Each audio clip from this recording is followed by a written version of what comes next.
Hello YouTube, this is Automotive with Adam Levine. I'm going to be showing you how to reset the all light on the 2014 Acura MDX. What you want to do is turn the car to the on position. Alright, you're going to be using this button right here.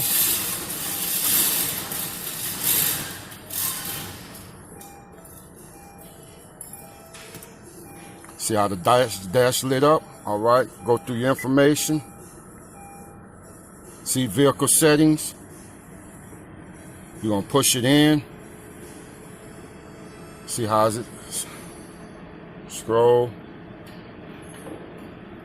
Maintenance info. See that?